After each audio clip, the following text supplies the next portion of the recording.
Welcome to the Virtuous Woman Show. May the Lord bless you.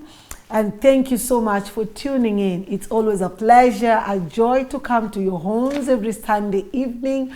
Oh, you could be in a hospital bed. You could be at work. You could be driving.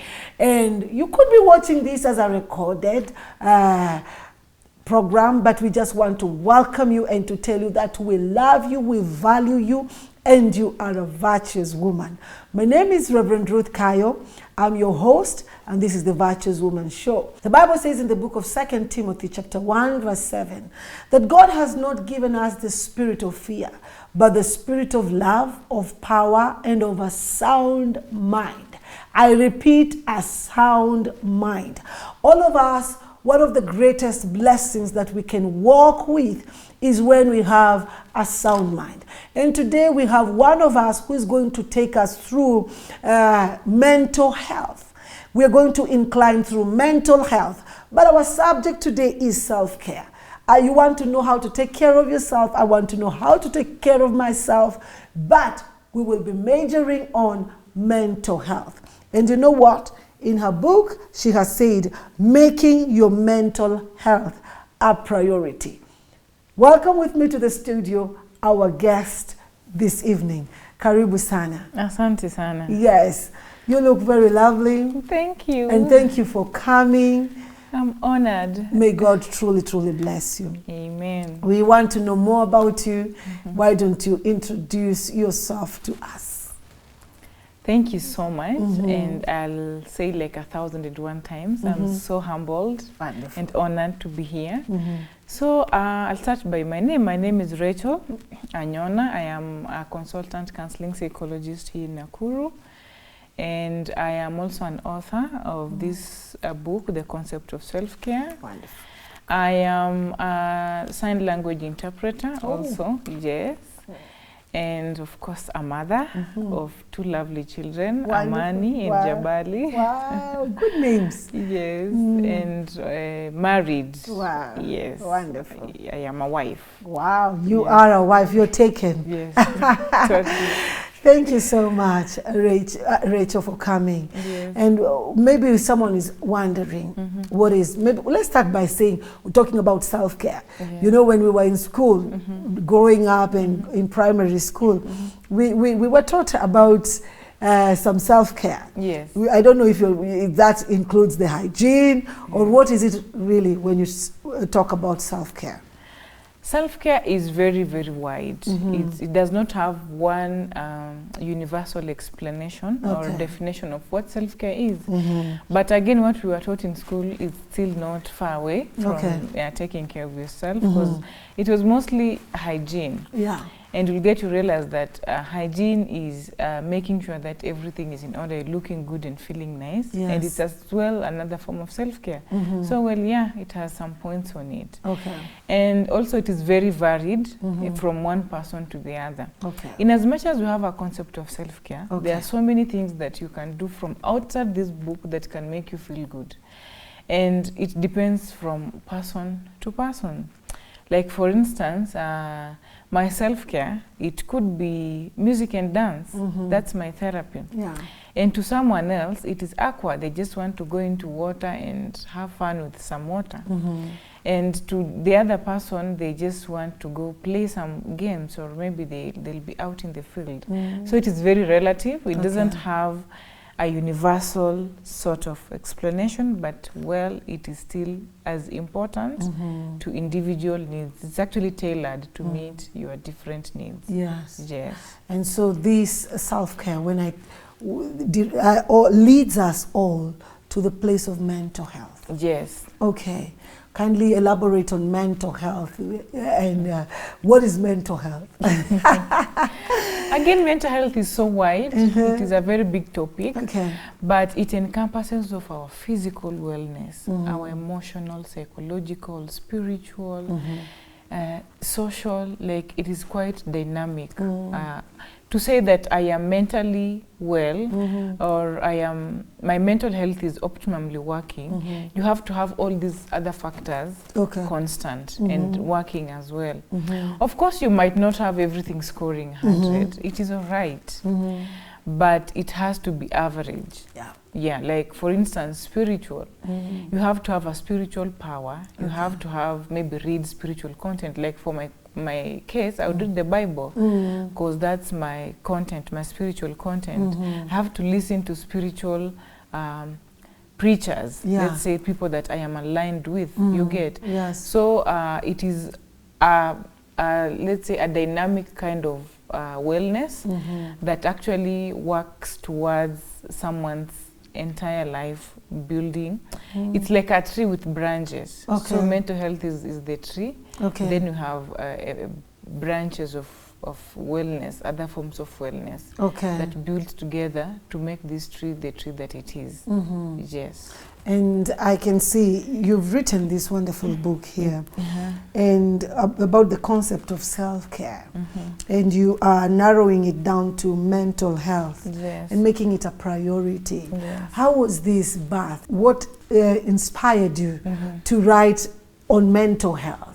So, well, one, obviously, because I am a mental health expert, so that's my field of expertise, and I found it interesting to share my knowledge with the world on the things that I have experienced, especially in my line of duty. So you realize, even as you read the book, there are so many case studies, like real-life case studies of people going through a particular thing, especially violence, and how it's related to mental health.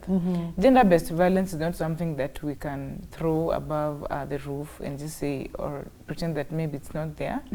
So that's how I started getting the insights of doing this. What are some of the characteristics of mental health challenges that one could feel if you see this, or even in yourself or somebody, you could be able to just speak out and say, this person is going through mental health challenges and they need attention? Because you've said in your field, you've come across many case studies that inspired you even to document down for other people to relate with. So what are some of these characteristics that we could check on people or ourselves? We need to keep ourselves on checks and balances and see. Kwanza, I just want to thank you so much for that question, because it is really, really important. It is the whole point why I would come here, to create awareness. So that people get to know and understand a few signs that they need to see or to observe. It could be in your own family, in your own house, your children, your friend, you know, somebody sitting next to you in church, and that kind of a thing. There are so many, and I think let me just generalize them instead of putting them into categories. Like sometimes, mostly you'll observe, it's more of behavioral. Sometimes you realize someone is sleeping too much, that they're supposed to sleep. You know, someone was telling me the other day, I'm feeling so depressed, I want to sleep it off. But you can't sleep off depression. It's escapism. Yeah, it is like you say, I'm feeling so stressed. Let me just go and have some, like 2 or 3 glasses of alcohol. Like, how is that going to help you? Of course, when you are high, you won't remember, so it won't be a concern. But when you get back to being sober, everything comes back. So that is the whole point, like sleeping a lot. You realize that people would sleep even up to past midday. That's not normal. Yes, so it's something we need to look at. And there'll be some people who will be having very little episodes of sleep. Like uko kwa kitanda but you can't sleep. You get that? So it is something you need to check, like why am I not sleeping? Why is my child not sleeping well? There has to be a problem. There has to be an underlying issue that's affecting. And all the people mostly, actually, they wouldn't sleep because they will be thinking about that thing, that issue. There are people who break down, especially teenagers, and they would say, teenagers, they just love crying and all that. No one loves crying. Crying is an emotional, it's an overt emotional expression. Like I'm expressing that I am not happy, or maybe I am happy. And it could be even for both males and females. I am so saddened by the fact that men say, You know, men are not supposed to cry, you know, because of the socialization that you've given men, because of the cultural practices and all that. Of course, there are cultures that you can never dare cry as a man. So when you see someone breaking down, it is important that you let them just let it cry, let it flow. Then have some time, maybe it's even your child, and ask, how can I be of help? Yeah, to you, yes. There are people who neglect hygiene. As you started, we were talking about being taught in primary schools to keep our nails short, our hair and all that. Hygiene is a very big sign. Like you realize someone used to, you know, dress up. But a time comes you just show up. And you don't care. You know, and you're just, life is just rolling. It doesn't hit you like at any point that, hey, my hair is just bad. Because you don't even recognize. You have lost yourself in the issue that you're going through. So self-care is very wide, and trying to make sure that you are taking care of the basics.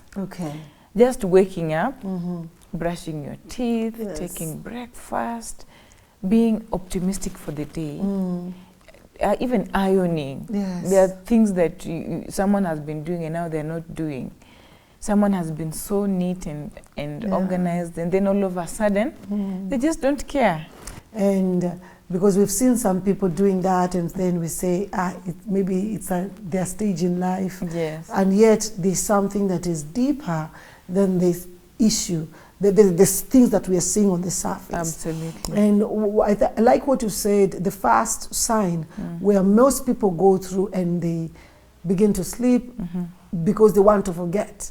And then when sleep is not enough, I think they begin to drink. They want to forget.